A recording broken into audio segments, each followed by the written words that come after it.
इस जीवन के चौराहे पर कितनों से मेल मिलाप हुआ, कितनों से मिले मजबूरी में, कितनों से अपने आप हुआ, कितनों को मिलकर हर्ष हुआ, कितनों को मिल संताप हुआ, जिससे मिलना था मिल न सके, बस यही पश्चाताप हुआ, बस यही पश्चाताप हुआ।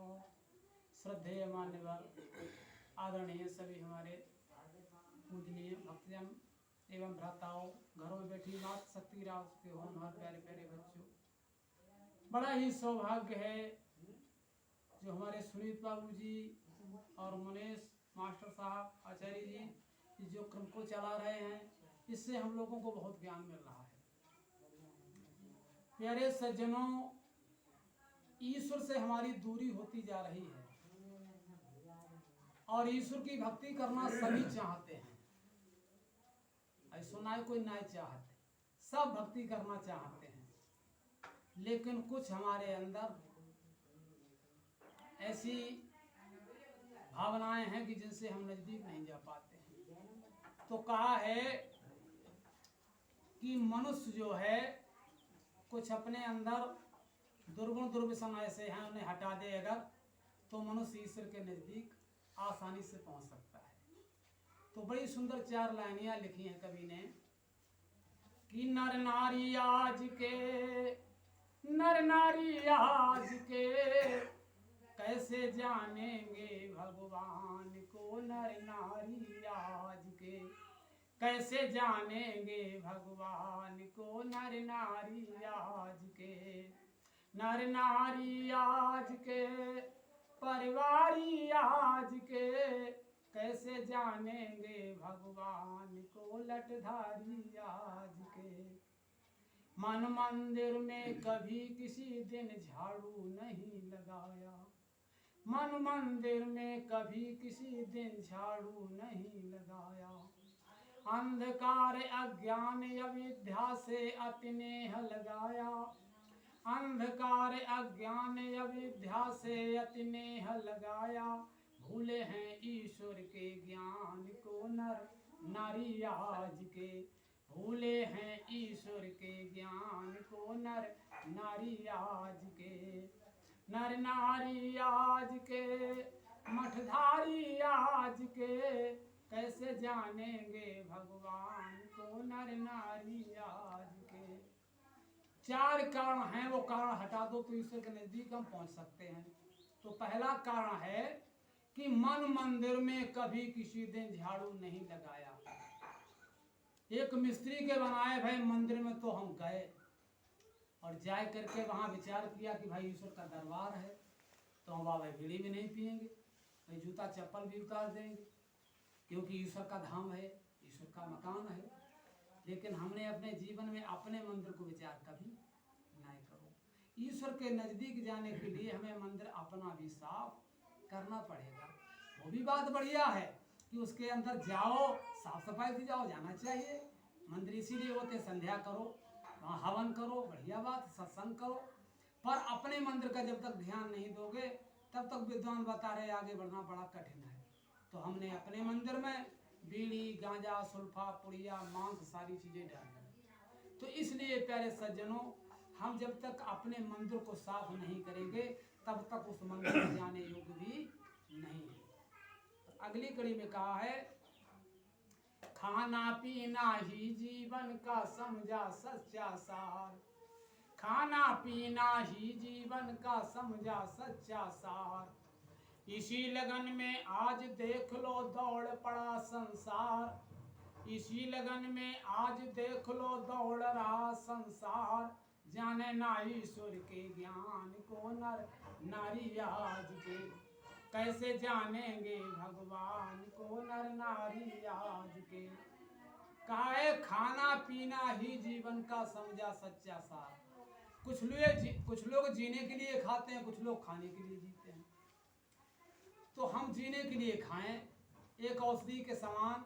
लिखा है कवियों ने कि अगर बीमारी से बचना चाहो तो भोजन जितना खाता हो उसके आधा कर दो। भोजन आधा और पानी दुगना। जब पानी दुगना पियोगे पेट भर जाएगा।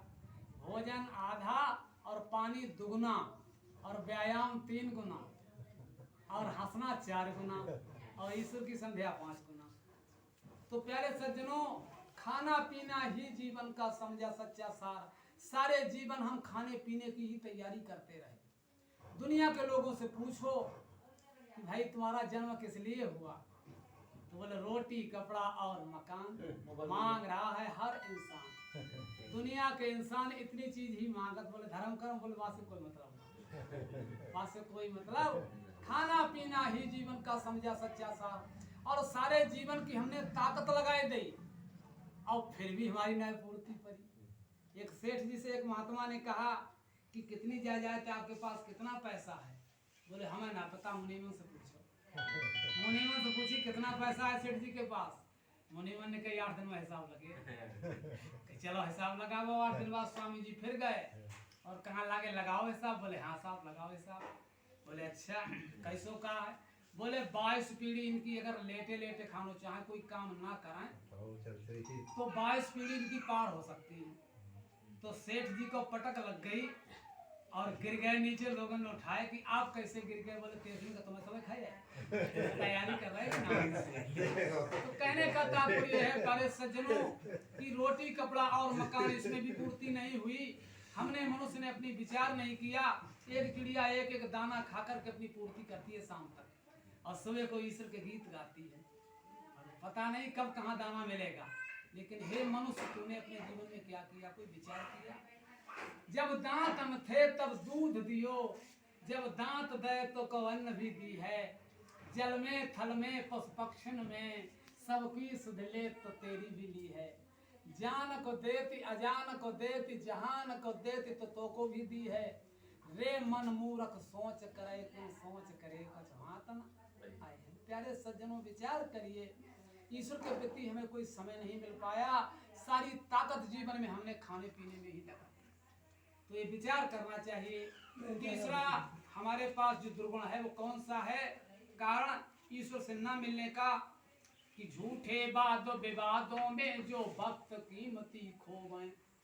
झूठे वाद विवादों में जो वक्त कीमती खोवें। मानव चोला पाकर के भी पड़े आलसी सोवें। मानव चोला पाकर के भी पड़े आलसी सोवें। तज के धर्म कर्म ईमान को नर नारी आज के। नर नारी आज के मठधारी आज के। कैसे जानेंगे भगवान को लटधारी आज के। कैसे जानेंगे भगवान को मठधारी आज के। कहा है झूठे वाद विवादों में जो वक्त कीमती खोवे। इस गांव में तो नहीं, सारे गांव हमने लोग देखे कि 4 छह बैठ गए और पत्ता नहीं करते, सारे समय को नष्ट कर दे। तो कभी कभी तो सवेरे ही को बैठ जा।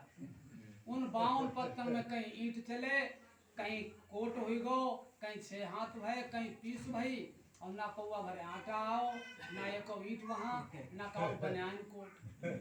और कहते क्या है? पूछी भाई क्या कर रहे? बोले समय काट रहे हैं। विचार करिए प्यारे सज्जनों, समय कितना सुंदर हमें मिला था, कितना सुंदर ईश्वर ने समय दिया था हमें।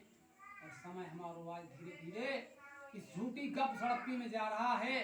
तो ये जो है ऐसे लोग ईश्वर को कभी जीवन में प्राप्त नहीं कर सकते। अपना मन मंदिर न गंदा हो और खाने पीने में ही सजावट में लगे रहे। और तीसरे झूठे वाद विवादों में जो हमने अपने समय को नष्ट किया, ऐसे लोग ईश्वर से दूरी रखते हैं, कभी नजदीक नहीं जा सकते। और तीसरी बात हो गई। चौथी बात बड़ी सुंदर बताई। मन के मैले तन के उजले बबुला जैसे भेष। मन के मैले तन के उजले बबुला जैसे भेष। भ्रष्टाचारी आज बने हैं अब तो लोग विशेष। भ्रष्टाचारी आज बने हैं अब तो लोग विशेष। जाने ना ईश्वर के ज्ञान को नर नारी आज के। जाने ना ईश्वर के ज्ञान को नर नारी आज के। नर नारी आज के नटधारी आज के। कैसे जानेंगे भगवान को मठधारी आज के। तन के मैले मन के उजले बगुला जैसे भेष। रूप रंग में तो बड़े बड़े लंबी माला और बड़े बड़े वस्त्र भी उनके देखने में जटा भी लंबी है, लेकिन अंदर जब देखा घुस करके तो क्या है, मन मैले तन उजले बगुला भक्त अनेक, और इनसे तो कौवा भले जो भीतर बाहर।